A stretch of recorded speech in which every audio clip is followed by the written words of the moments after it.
That's still bright. It's always the same brightness. I'm always wearing the same goggles. It always surprises me how bright this light is. IKEA is pretty neat. They're not sponsoring me though, so yeah, they can go fuck themselves. So today we're talking about a mask that's kind of neat, but not really. I mean, it's better than some other ones. It's not really neat technically. It follows a modern trend I've seen with some industrials. It's comfortable enough, but not nearly as aesthetically pleasing as its forefathers, which is this Advantage 3000 made by MSA. This one, I believe, was like... Where's the data? Where's the roundel on these? Do these have a roundel?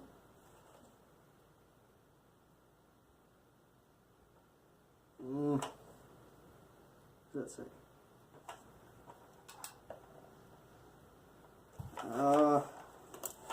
Give me a sec here, folks. We're all learning things today. 15. Alright, so on the back of the harness here, there's a little circle that says 15. So we're going to go with that for production date. So yeah, this is an Advantage 3000. I think the actual model is a 3200, it said. Got bayonet filters. One of the first masks I've had in a while that had bayonet filters like this, except for the M50. I had a GSR for a while, it was alright. And I had one of the really shitty 3M half masks, and whatever. But yeah, this is actually not that bad.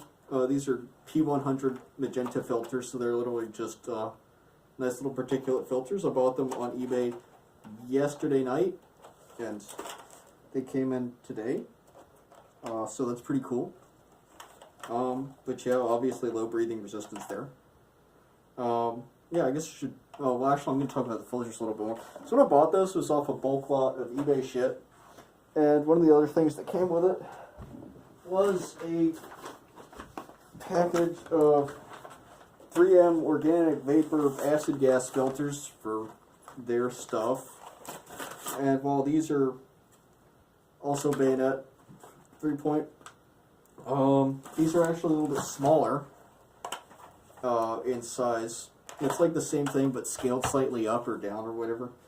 So they're roughly the same, except these will not work on MSA masks, and logically these won't work on 3M masks. So, kind of pissed because I opened a package that I could have left sealed. On the other hand, the chance of me literally ever buying a 3M half mask again is probably pretty low. I only grabbed this because it was like 20 bucks. I'm really not big on new stuff, but if it's cheap, it's cheap. But yeah, on the actual mask itself, it's pretty good. A lot like the SGE and the Advantage 4000 that I owned for a short amount of time. It's got one major piece of plastic that comprises most of the mask, and that's the face shield. It's got a rubber back body, and then, a rubber face seal, and then it has two plastic clamshells that screw together on either side. That's actually one of the neatest parts about this mask, because you can take it down entirely with a screwdriver. Because there's only two screws holding it together, and everything else is just comes right off. So that's pretty neat. It's got a 6-point head harness, which I'm not too crazy on because it's really weird. These top two straps are really plasticky rubber. It's basically plastic. And that goes down and comprises the main bit of the webbing. You have this weird rubber strap that goes across, and that's your side temples, and I believe that can be entirely removed if you want to. And then the bottom straps, which are really the only ones you adjust when you're wearing it, are cloth. So a little bit weird. I don't like that being 3 different materials. I don't know why they needed to do that. That said, it works well enough. I can't complain about how the mask fits, and how it seals and how it wears. I just don't like, it's just not my aesthetic, I guess. But it is a good mask. Really simple. The exhale port here, there's this, obviously this is where the 40mm port would be, this circle here.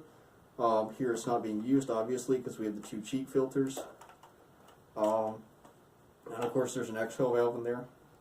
And really, in terms of wear, this is actually a pretty good mask.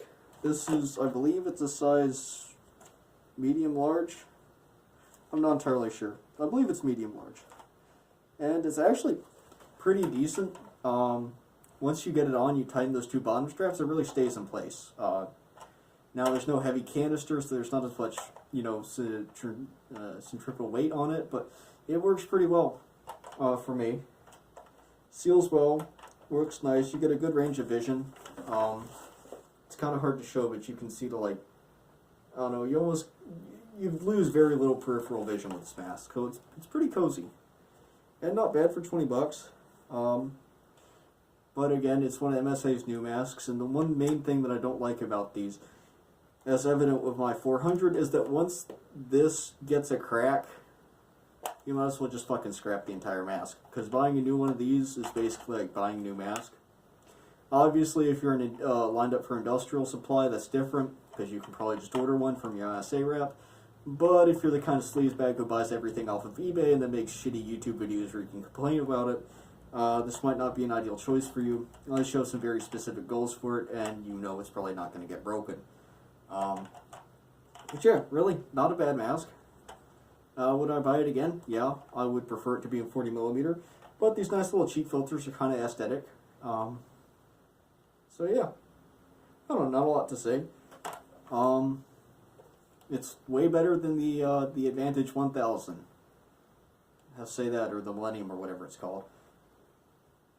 The 4 I can't really testify to because my experience with that is kind of a while back, and that one was cracked anyway, so, yeah. But no, it's a pretty good mask, and, yeah, MSA is still competitive, I guess. If this is what they're producing, I'm pretty happy with it. So, yeah, thanks for watching. Yeah.